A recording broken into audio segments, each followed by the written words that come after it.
Nós podem assentar. Nós vamos, nesse instante, fazer a leitura da palavra e meditar na palavra do nosso Deus. Eu peço, nesse instante, a cada irmão que abra no livro de Gênesis, capítulo 18. Vamos ler a partir do verso 16 até o verso 33. Gênesis 18, de 16 até 33.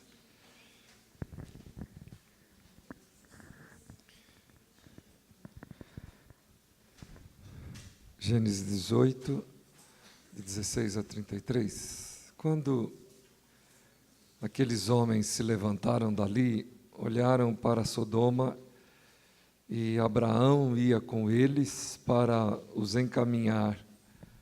O Senhor disse: será que eu devo esconder de Abraão o que estou para fazer?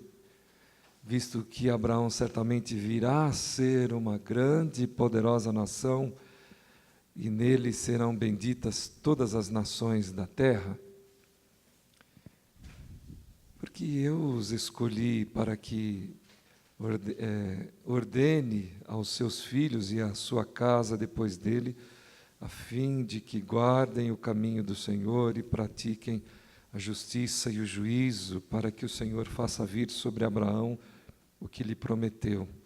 É curioso, né, irmãos? Deus fazendo uma pergunta.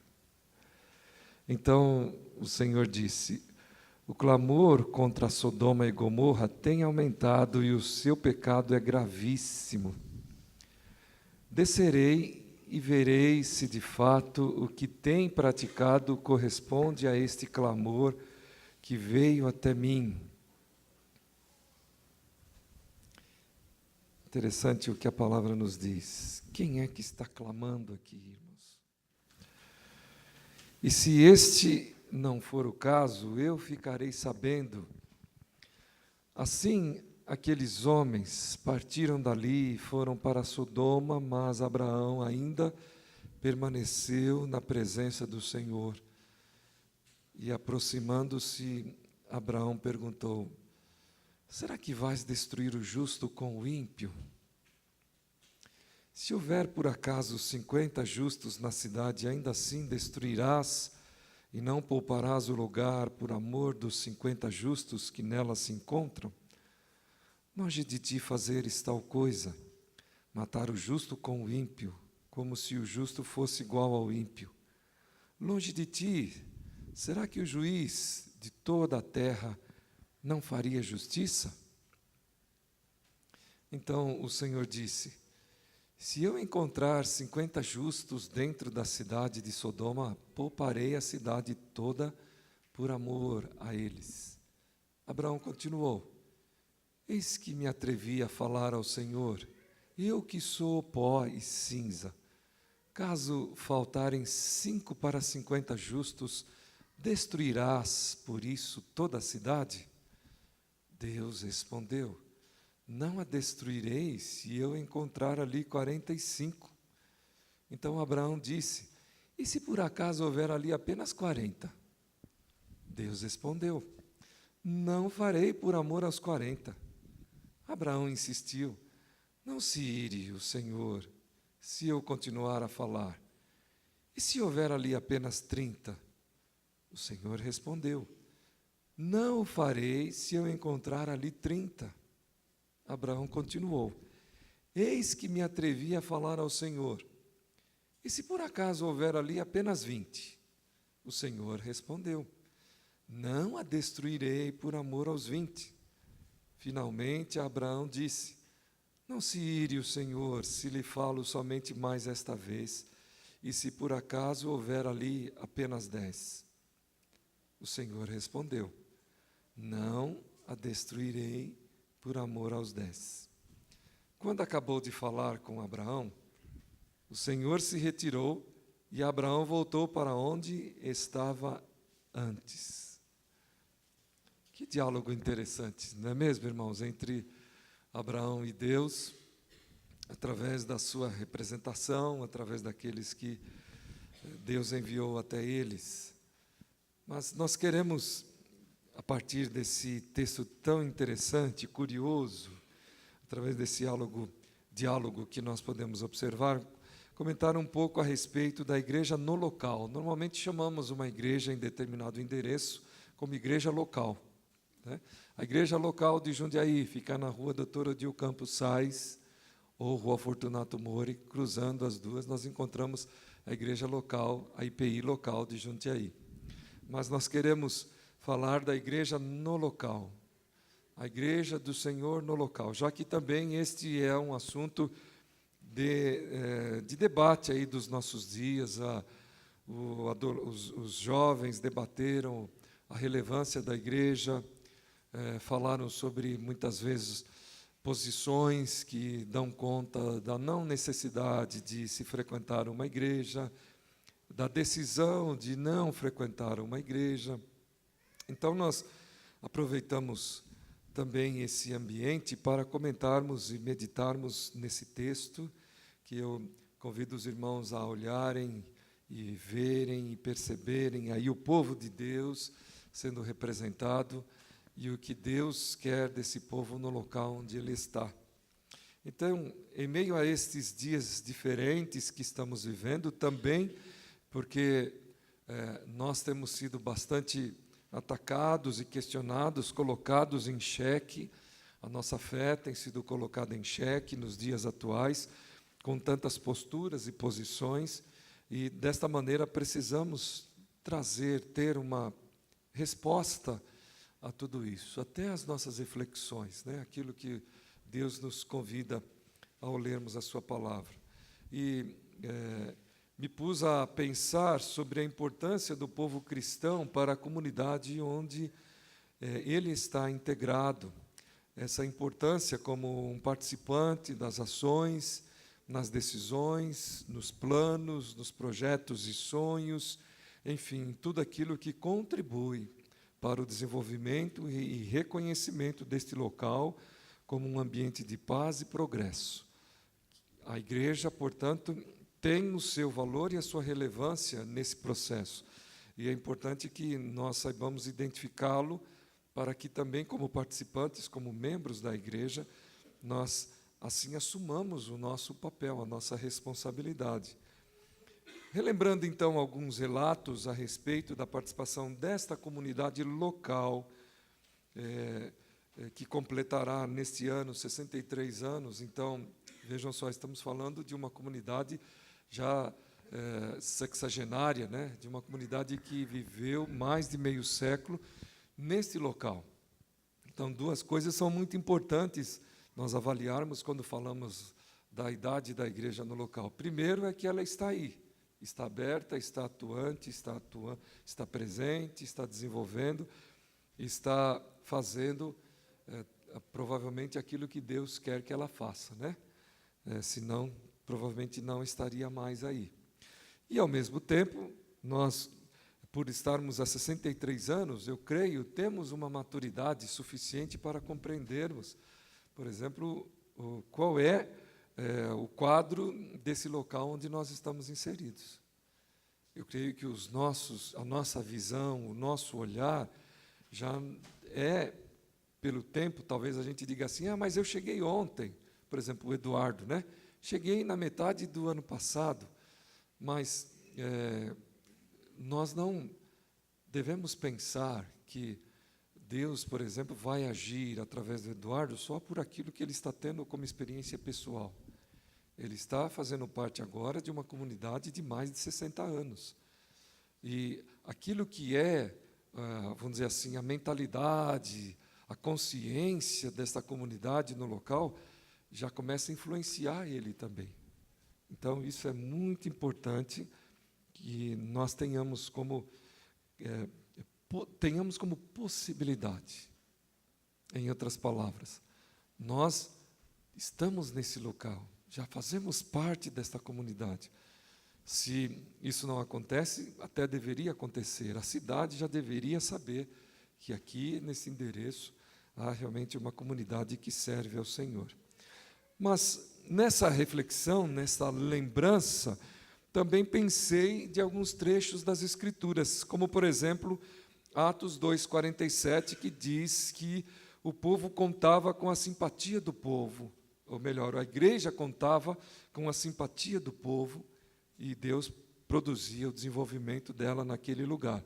Por certo, o desenvolvimento dela naquele lugar representava também desenvolvimento da própria comunidade. Então, isso aí é algo sintomático, é algo ligado um ao outro.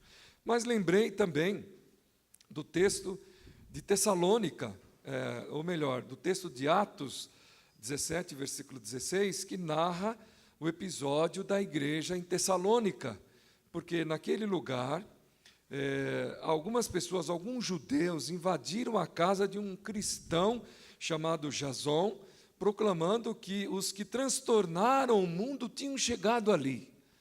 Então, a igreja estava realmente impactando, né? Ela estava mexendo com a comunidade. Ela não só era simpática, mas ela mexia também com a comunidade. Mexia com as ideias, mexia com os pensamentos e levantava, portanto, contra si rebeliões, forças, enfim. E aqueles que se simpatizavam iam se agregando, iam produzindo o crescimento e o desenvolvimento, não só da igreja, mas do local onde eles estavam também. E ainda me lembrei de outro texto, que é de Tito, capítulo 1, versículo 5, que é uma orientação de Paulo a Tito, falando diretamente ao processo da igreja, mas que a gente pode abranger de uma forma assim ampla, entendendo do poder e da força da igreja. Por quê? Por esta causa te deixei em Creta, para que pusesses em ordem as coisas recentes. A igreja tem esta missão: colocar as coisas que precisam ser colocadas em ordem. Não é só observar, não é só ver a bagunça, não é só ver os transtornos e ver a confusão. Ela precisa ter participação na ordenação, porque Deus fez isto, e nós, como igreja, somos discípulos do Senhor. Então, a partir desse texto, onde nós lemos esse diálogo interessante entre Deus e o Senhor, Deus e Abraão, melhor colocando, nós convidamos os irmãos a observarem 3 coisas importantes nesse trecho e que fazem parte da ação, da importância, do trabalho, da vida da igreja. O primeiro é: Deus revela a sua vontade para o local. E eu pergunto para os irmãos: nós conhecemos a vontade de Deus para este local, onde somos igreja, onde estamos como igreja? Nós conhecemos a vontade de Deus para todas estas ruas que nós andamos todos os dias? Nós conhecemos? Esta é uma reflexão que deve ser feita. Os versículos 17 e 18 do texto, vamos a eles, irmãos, versículos 17 e 18. O Senhor disse: será que eu devo esconder de Abraão o que estou para fazer? Será que eu devo esconder, visto que Abraão certamente virá a ser uma grande e poderosa nação, e nele serão benditas todas as nações da terra? Então, esta pergunta, essa dialética, esse questionamento que vem como parte de Deus, nos chama a atenção, porque, na verdade, o que dá a entender é que o servo de Deus, aquele a quem ele chama, tem esta revelação. Deus faz com que ele conheça a sua vontade para aquele lugar. Quais são os planos dele para aquela comunidade? Então, nos mostram esses versículos que, de uma forma especial, Deus trata aqueles a quem ele chama e desenvolve com eles um relacionamento estreito, né? A ponto de revelar aquilo que ele quer fazer nos vários lugares sobre a face da terra. Isto com vistas ao cumprimento de seus planos para o local, para o lugar onde a igreja, onde o povo está inserido. E podemos ver pela palavra que Deus revela a sua vontade, então, observando 3 coisas importantes conforme as Escrituras. Efésios 3:10, vejam lá: pela igreja seja conhecida a multiforme sabedoria de Deus. Deus não vai revelar seu conhecimento aqui ou ao que não é igreja. mas Ele vai fazer a partir da igreja. Ele vai fazer a partir dos seus. Ele quer fazer a partir de Abraão. Ele quer fazer a partir de cada um de nós. Ele quer que nós mostremos, por exemplo, para as pessoas deste lugar, qual é a sua vontade, qual é o seu interesse, qual é, mostrar a todo mundo que Ele também conhece todas as coisas, sabe de todas as coisas que estão acontecendo neste lugar. Não há outro como Ele é, não há outro. Ainda que seja assim, Ele se revela de uma forma diversa ao longo da história, em todos os lugares. E nós aprendemos essas palavras no primeiro versículo do livro de Hebreus, lá no capítulo 1. Olha outro ponto interessante, Efésios 3, 16 e 17. Pelo Espírito Santo, no interior de cada um, Cristo habita nos corações e, em amor, faz com que sejamos tomados da plenitude de Deus. Foi uma pergunta que o Eduardo fez aqui na sua exposição, na sua ministração. Deus quer ser conhecido a partir de nós, não de qualquer maneira, não de qualquer forma, não de qualquer jeito, não do nosso jeito, mas é do jeito dele. E nós sabemos que o jeito dele é amor. É pelo amor, como diz o apóstolo João, que nós seremos conhecidos, que nós seremos reconhecidos como filhos de Deus, discípulos de Deus. É pelo amor. Então, este é uma característica dos discípulos do Senhor. Então, comecem a ver a atitude de Abraão nesse lugar onde ele está. Como é que ele intercede, como é que ele fala a Deus, como é que ele interroga a Deus, como é que ele traz o seu argumento diante de Deus. Se isso não é fonte, não é fruto de alguém que tenha interesse no bem daquele lugar, no bem daquela comunidade. Terceiro, Apocalipse 2, 12 e 13, primeira parte. Ao anjo da igreja de Pérgamo escreve: estas coisas diz aquele que tem a espada afiada de 2 gumes. Conheço o lugar em que habitas. Aqui nós retratamos, portanto, esse conhecimento soberano, grandioso, que está presente no Senhor. O versículo 20 do texto aqui em tese, o capítulo 18 do livro de Gênesis, é base e declara que o clamor de Sodoma e Gomorra havia se multiplicado e o seu pecado se agravado muito. Deus não está distante, ausente e somente assistindo. Ele sofre ou se alegra com o que fazemos ou deixamos de fazer. Então, esta retórica da parte de Deus não é porque Deus queria que alguém respondesse aquilo que ele não sabe, mas é porque ele queria que nós percebêssemos que ele se incomoda e que ele se importa. Quando ele diz, eu vou falar para Abraão, eu quero dizer a Abraão, vejam só, ele está ao mesmo tempo linkando, prendendo Abraão ao seu propósito, ao seu plano. Ele vai fazer parte da missão, ele vai ser pai de uma grande nação e é através dele, da sua semente, que os povos da terra serão abençoados. Então, na verdade, de forma alguma, e Deus não faz isso conosco, Ele não esconderá nada daqueles que Ele quer revelar o seu querer para o lugar onde Ele envia os seus. Então, irmãos, primeiro ponto, Deus revela a sua vontade. E esta é uma resposta que nós precisamos também trazer diante de cada um de nós mesmos, diante do espelho e diante do Senhor. Eu sei a vontade de Deus para este lugar. É muito importante isto, porque às vezes a gente fica preocupado em conhecer a vontade de Deus para outros lugares, para outras cercanias.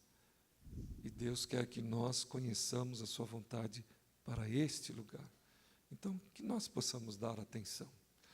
Segundo ponto, Deus preserva o local até a conscientização de seus habitantes.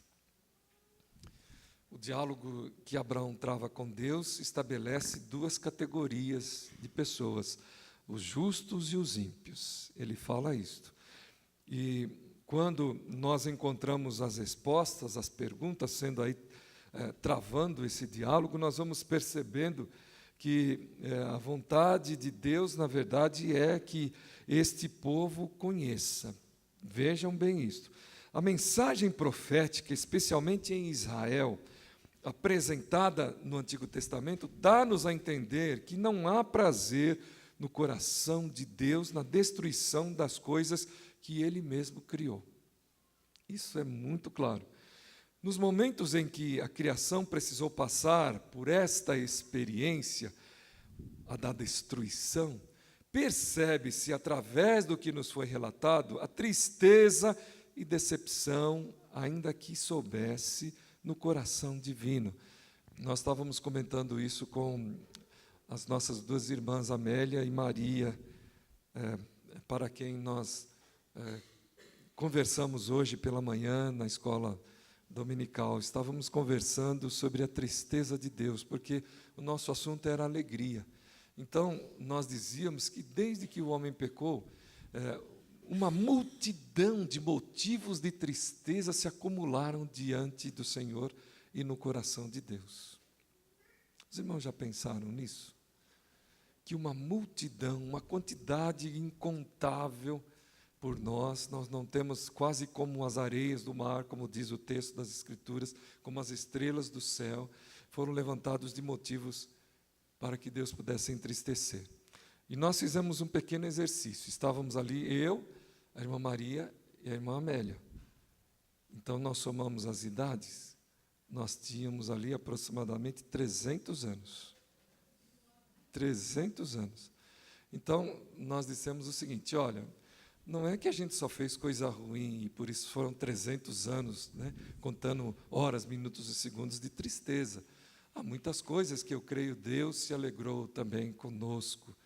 Mas pensem um pouquinho, quantas coisas cada um desses três, me incluindo ali, colocou diante do altar de Deus que entristeceu o coração do Senhor. Isso é possível? Sim, queridos irmãos. A palavra não diz aí que Deus se entristece. Paulo não diz, não entristeçais o Espírito de Deus que habita em vós. Não fala isto? Se ele fala isto, não é sem razão, não é sem motivo. É porque verdadeiramente Deus se entristece. Desde que o homem desobedeceu lá no jardim, Deus se entristece. Deus se entristeceu quando ele disse para Abraão, olha, por causa disso crescerá na terra espinhos e abrolhos. Deus se entristeceu. Deus se entristeceu, então, quando o homem, pela sua vontade, estabeleceu pelo seu julgar que ele deveria, por exemplo, tirar a vida do seu semelhante. Caim matou Abel. E a partir daí, é um volume intenso, imenso de tantas obras e ações que entristecem o coração de Deus. E por isso, nós ficamos pensando como estaria o coração de Deus naquele instante em que ele vai até a cidade ou as cidades, os lugarejos, os patrimônios de Sodoma e Gomorra. E revela a Abraão o que ele faria naquele lugar.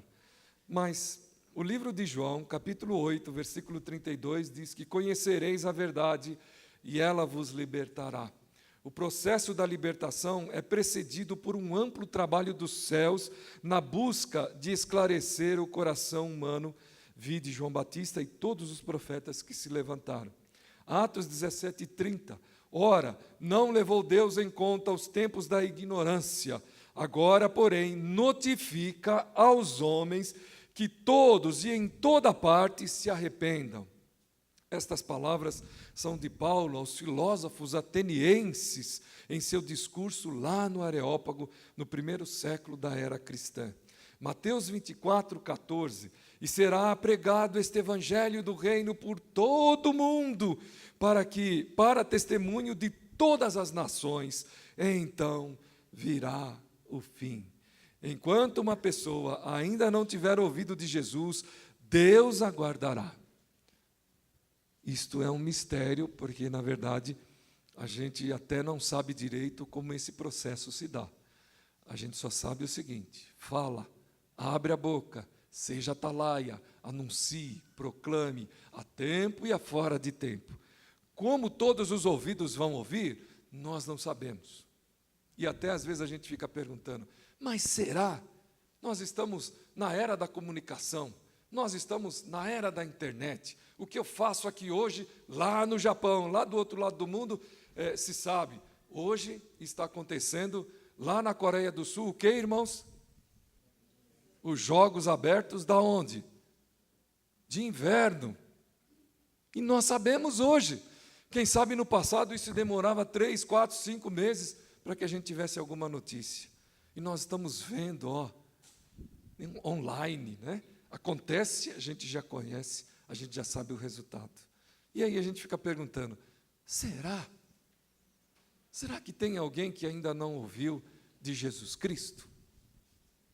Vamos lá, duas opiniões aí. Sim ou não? Sim, uma, sim. Será que tem gente que ainda não ouviu? Isso. Claro que tem gente que ainda não ouviu. Ok. Claro que não ouviu, mas tem muita gente que duvida disso. Tem muita gente que acha que o poder das ciências tecnológicas cumpriram todos os quesitos necessários para que o homem possa ser feliz.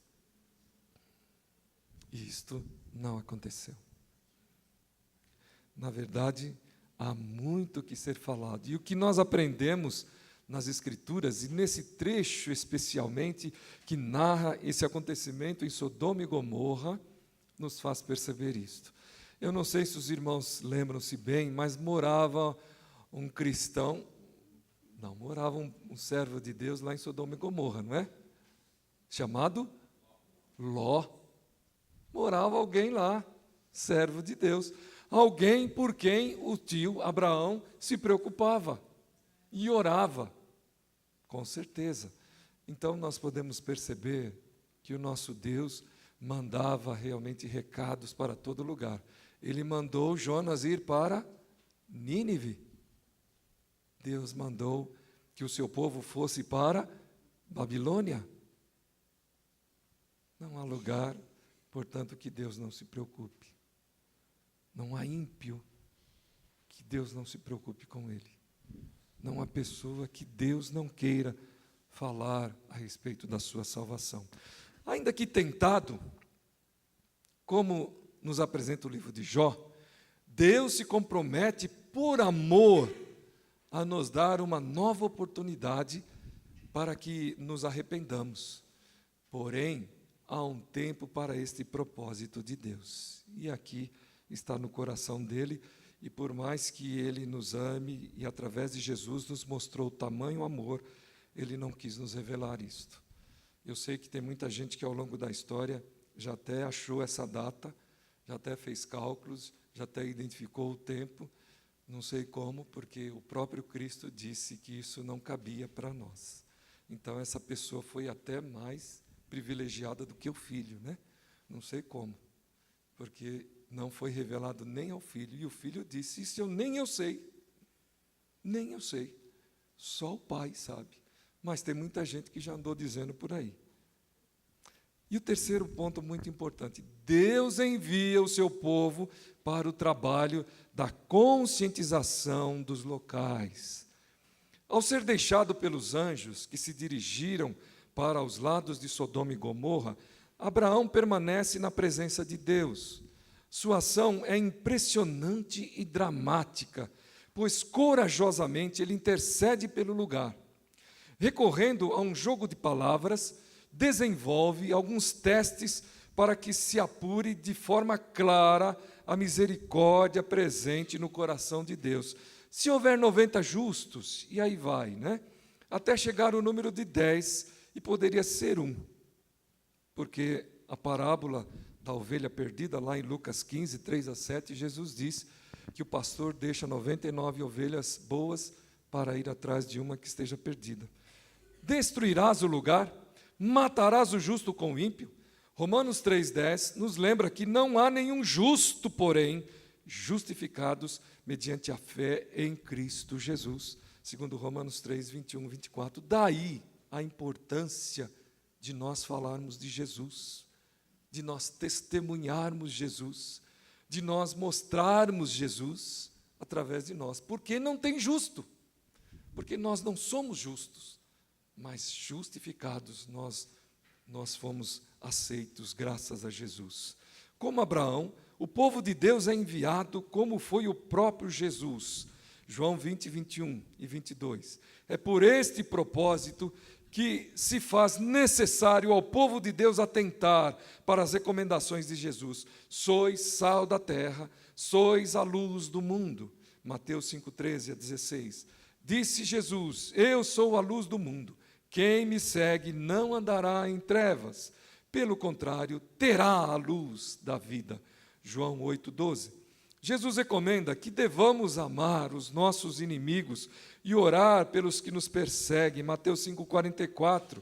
No mínimo, devemos compreender que o povo de Deus é constituído em todos os lugares da terra como uma função de atalaia e intercessores, ou intercessor. No mínimo. Para concluir, irmãos, Efésios 1,12 fala que Jesus veio para que o homem seja restaurado e se expresse em louvor da sua glória. Vamos ler? Efésios 1,12.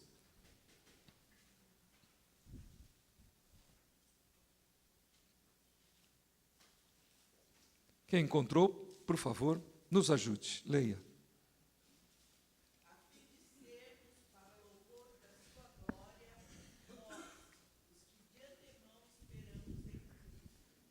Isto. Nós devemos nos expressar para o louvor da glória do Senhor. Muitos não desejarão. Também são muitos os testemunhos deste fato. Diante de Jesus mesmo estavam aqueles que dele ouviram. Contudo, não quereis vir a mim para terdes vida. João 5,40. Abraão não conseguiu salvar as cidades de Sodoma e Gomorra com a sua intercessão, com o seu trabalho, com o seu papel. Porém, uma família, ainda que não completa, se salvou naquele lugar. Em meio à destruição de todas as cidades, Deus quer, portanto, salvar. Esta é a missão da comunidade cristã. Porque depois que Cristo morreu por nós, não há mais sentido na vida, senão o de que devemos viver por Ele e por sua causa. Quando eu falo por sua causa, eu não estou dizendo que é por motivo de Cristo, que também é, mas eu estou dizendo da causa, do ideal, do propósito, do projeto de Jesus, que é a salvação das pessoas e até de cidades inteiras, como Jundiaí. Talvez a gente olhe hoje e pense, não, é impossível. É impossível, tem muita igreja aqui, muito mais do que nós mesmos particularmente, e nós não estamos conseguindo até hoje. Cabe aí uma reflexão muito importante de nossa parte. Onde estamos errando? O que estamos fazendo de errado? Onde estamos vacilando? Que Deus nos ajude a responder isto, né? E que Ele nos ajude também a ajudarmos uns aos outros a respondermos isso. Para que a nossa cidade, onde nós estamos, conheça o poder da vida em Cristo Jesus. É assim que creem aqueles que esperam a vinda de Jesus. Que haja um reavivamento em todos os lugares e Jesus venha. Que Deus assim nos permita também crer que haverá um reavivamento, um grande avivamento neste lugar, para que nós contribuamos assim com a volta do Senhor. Deus nos permita para a sua glória e honra. Amém. Vamos orar?